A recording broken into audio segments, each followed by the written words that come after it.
As plataformas no-code nos permitem criar aplicativos sem precisar programar, sem precisar digitar uma linha de código sequer e de forma extremamente rápida. Porém, é comum a gente ter dúvida em relação a qual das plataformas no-code usar. Então, nesse vídeo, eu vou te mostrar as diferenças entre duas das principais plataformas no-code, Bubble e Adalo, e vou te mostrar como escolher a melhor, a mais adequada para o seu caso.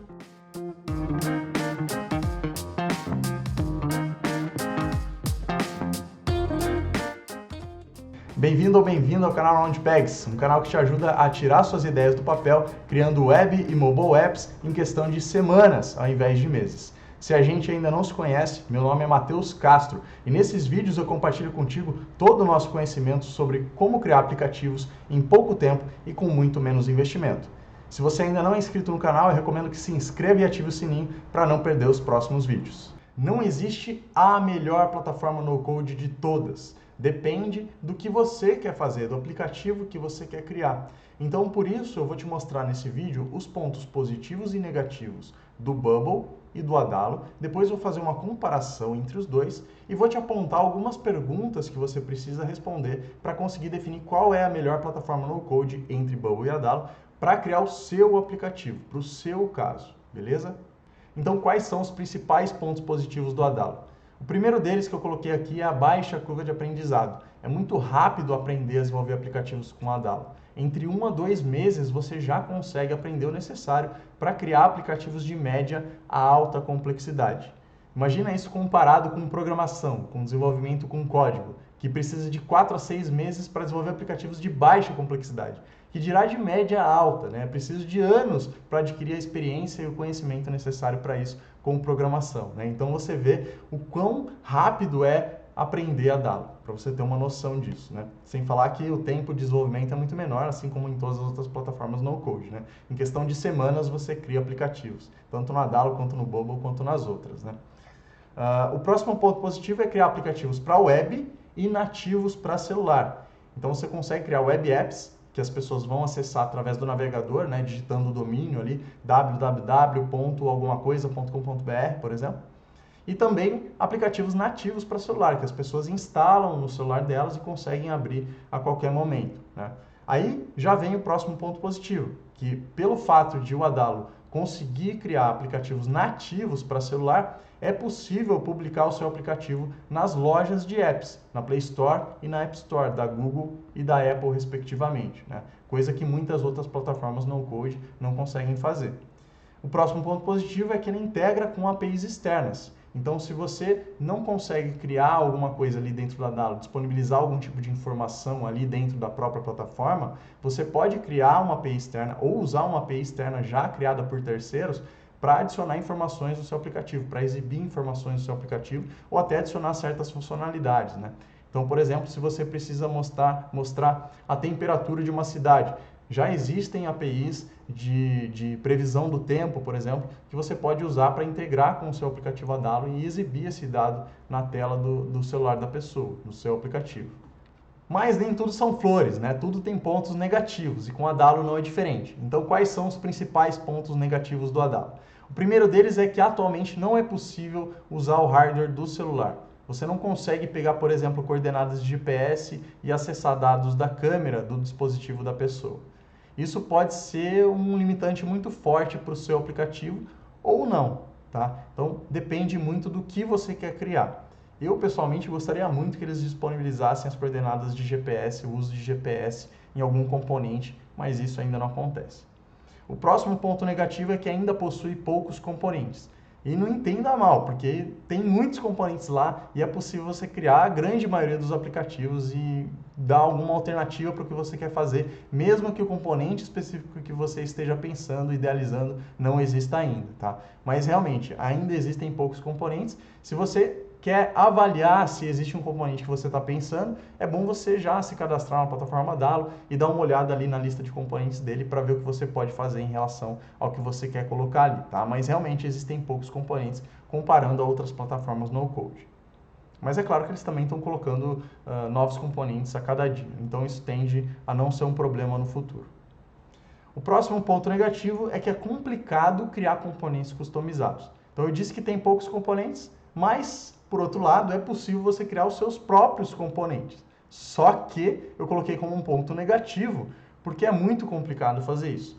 Você precisa desenvolver o mesmo componente para 3 tecnologias diferentes, para web, para Android e para iOS. Então, mesmo que você estude para, com programação, criar esse componente customizado, ou que você contrate alguém que já domine programação para criar para você, existe uma complicação. E além de ter que criar o seu componente para 3 tecnologias diferentes, você precisa ter o seu componente aprovado pelo time da Adalo para ser colocado no marketplace deles. Então você não consegue criar um componente customizado e usar só para você mesmo. Você precisa passar pela aprovação do time Adalo para que o seu componente seja colocado no marketplace e disponibilizado para todo mundo. Então isso também limita muito o que você consegue fazer, né? Eu gostaria que você conseguisse criar o seu componente customizado e usar só você mesmo, sem precisar da aprovação deles, né? Mas isso também ainda não acontece. O próximo ponto negativo é que ainda não tem integração com os meios de pagamento nativos Android e iOS. Então é o seguinte, para você poder cobrar por bens digitais, você precisa usar os métodos de pagamento da Apple e da Google, tá? É uma política deles, é uma política das lojas. E o Adalo ainda não tem essa integração. Então, se você for cobrar por um bem digital, ou seja, por exemplo, se o seu usuário precisa acessar uma área do seu aplicativo que é reservada para assinantes, e você quer cobrar essa assinatura dele dentro do seu aplicativo, você não consegue fazer isso no Adalo hoje em dia, porque ele não tem essa integração com o pagamento nativo, né, do Android e do iOS. O que ele tem é integração com o pagamento de terceiros, uma integração com o método de pagamento do Stripe, com o meio de pagamento do Stripe. Né? E aí você pensa, é possível então porque eu tenho integração através desse componente, eu consigo cobrar do meu usuário. Consegue cobrar, mas se você publicar o seu aplicativo na loja, na Play Store e na App Store, né, da Google e da Apple, elas vão te barrar, elas não vão deixar você publicar o seu aplicativo porque viola as políticas delas, tá? Se você quiser entender mais como funcionam essas políticas das lojas, eu recomendo que você busque no Google a respeito disso para entender quando você pode usar um método de pagamento de terceiros e quando você precisa usar o método de pagamento nativo delas, né? Do Android, do iOS, da Play Store e da App Store, respectivamente. E agora vamos para o Bubble.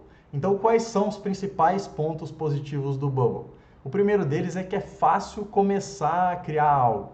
Você consegue intuitivamente ali no editor do Bubble posicionar os elementos e configurar os elementos. Inclusive, eles têm um ótimo onboarding, que tem um tutorialzinho que ensina as coisas básicas de uma forma excelente, aliás, tá? Então você consegue começar muito fácil.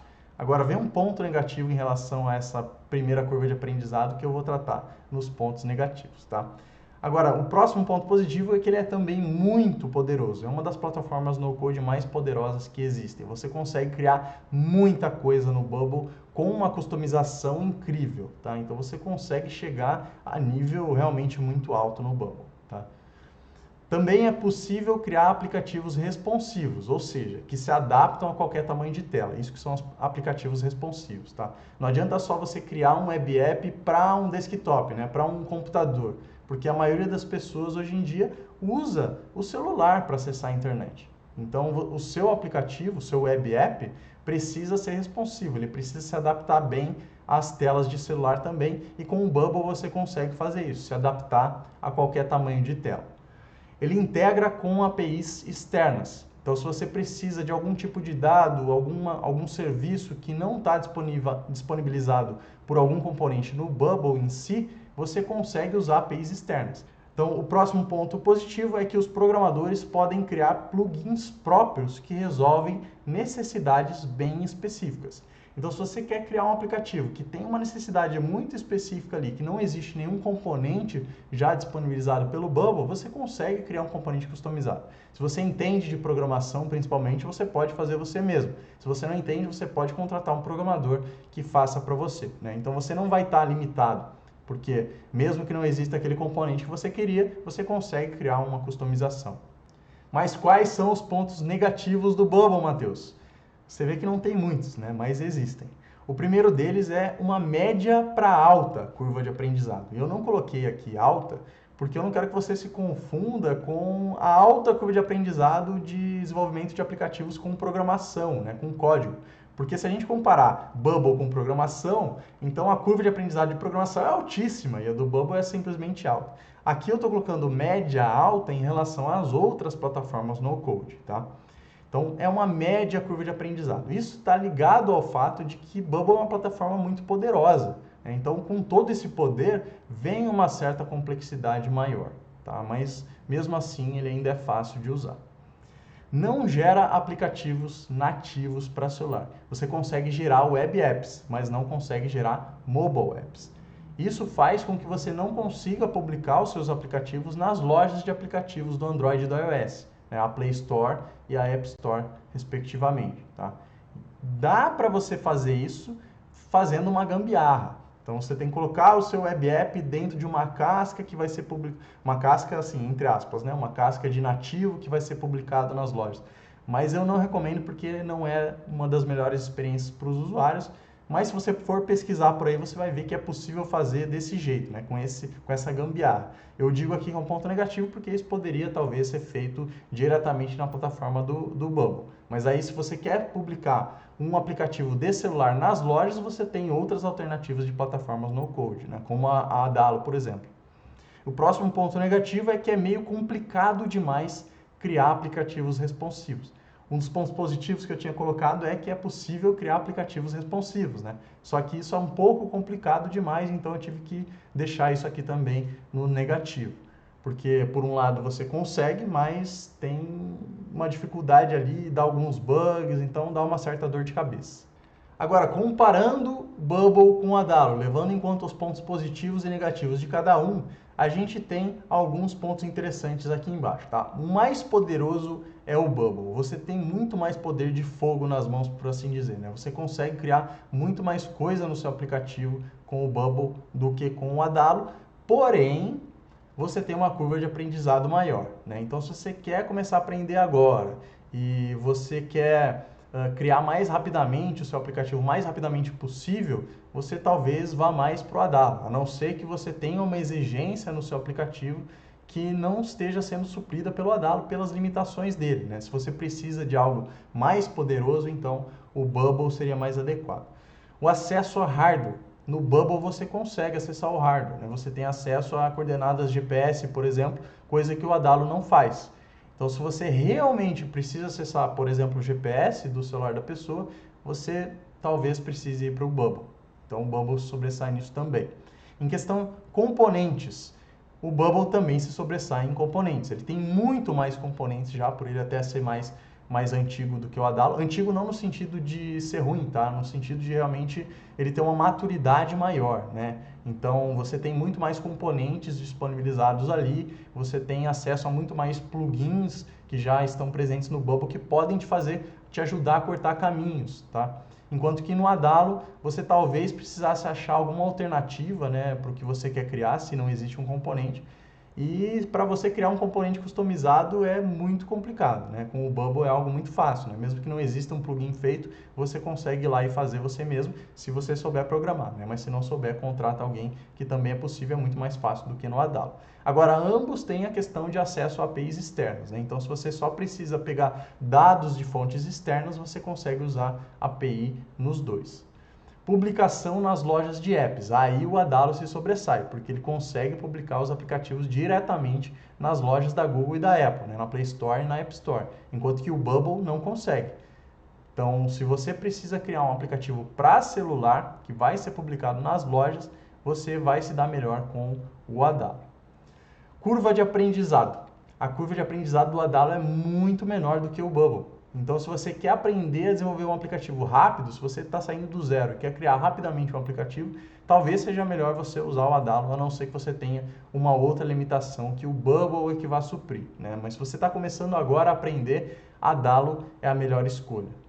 Agora, como escolher? Então, para escolher entre Bubble e Adalo, você precisa levar em conta tudo que eu falei anteriormente, sobre pontos positivos do Adalo e do Bubble, pontos negativos do Adalo e do Bubble, comparação entre eles, e também vai precisar responder essas perguntas aqui, tá? Que elas vão te ajudar a definir esses pontos para você, beleza? Então, tudo que eu falei anteriormente vai ter ligação com o que eu estou mostrando aqui agora, beleza? Então, como escolher entre Bubble e Adalo? Primeira pergunta a ser respondida. Meu app precisa estar disponível nas lojas de aplicativos da Google e da Apple? Ou seja, em outras palavras, eu preciso criar um aplicativo para celular que possa ser baixado pelos meus usuários na Play Store e na App Store? Se a resposta for sim, você deve usar o Adalo, porque o Adalo consegue publicar o seu aplicativo nas lojas. Já o Bubble não tem essa funcionalidade, você só consegue criar o web app. Claro que, como eu disse, você consegue fazer uma gambiarra para colocar o seu web app dentro de um aplicativo nativo que possa ser publicado na Play Store e na App Store, mas não é o ideal. Então, se você quer criar um aplicativo para celular especificamente, é melhor usar o Adalo. A segunda pergunta é, meu app precisa usar algum hardware do celular da pessoa, do celular do usuário? Então, preciso acessar coordenadas de GPS, por exemplo, como eu falei anteriormente? Se a resposta for sim, no Adalo você não vai ter essa possibilidade, né? Então, é melhor você usar o Bubble mesmo, tá? Porque ele já integra com vários hardwares, como o GPS, por exemplo, você consegue usar no Bubble, não consegue usar no Adalo. A terceira pergunta é, meu app precisa cobrar por um serviço digital? E aí é um pouco complicado, mas eu vou tentar explicar. É o seguinte, se você precisa cobrar por um serviço digital, você consegue fazer essa cobrança tanto no Adalo quanto no Bubble, nos dois. Agora, se você precisa publicar o seu aplicativo nas lojas da Google e da Apple, aí você tem que seguir as regras, os termos deles de cobrança de meios de pagamento, né? Então, você tem que usar os meios nativos de pagamento, como eu já falei anteriormente. E o Adalo não tem uma forma de fazer essa cobrança nativa. Então, com o Adalo, se você implementar o meio de pagamento deles de terceiros, que é o Stripe, você não pode publicar o seu aplicativo se você estiver cobrando por um bem digital, né? Ou por um acesso digital. Só se você estiver cobrando por um bem ou por um acesso físico, beleza? Agora, no Bubble você não tem esse problema exatamente, porque você não consegue nem publicar nas lojas de aplicativos. Então, você pode usar qualquer meio de pagamento que você quiser, né? Então, a resposta é meio complicada, mas se você for publicar o seu aplicativo nas lojas, nenhum deles vai te servir para fazer cobrança por um serviço digital. Agora, se você não for cobrar por um serviço digital, você pode usar qualquer um dos dois. Se no futuro o Adalo disponibilizar a integração com os meios de pagamento do Google e da Apple, aí sim você vai poder usar isso até colocando seu aplicativo dentro das lojas mesmo. A quarta pergunta é, meu app precisa usar um componente muito específico? Se você viu que o seu app precisa de um componente muito específico, você vai se dar melhor, muito provavelmente, com o Bubble. Porque o Bubble tem uma variedade muito maior de componentes já criados, de plugins já criados que você consegue usar. E como eu disse anteriormente, mesmo que você não tenha ali esse plugin específico disponível, você consegue criar um plugin customizado de uma forma muito mais rápida e muito mais simples do que no Adalo, né? Então no Adalo você tem uma limitação maior de componentes e também é mais complicado de criar os seus próprios componentes. Beleza? E agora, qual plataforma no Code você vai usar? Deixa nos comentários e escreve também o porquê você vai usar a plataforma que você escolheu. Se você gostou do vídeo, deixa o seu like e não esquece de se inscrever e ativar o sininho para não perder os próximos vídeos.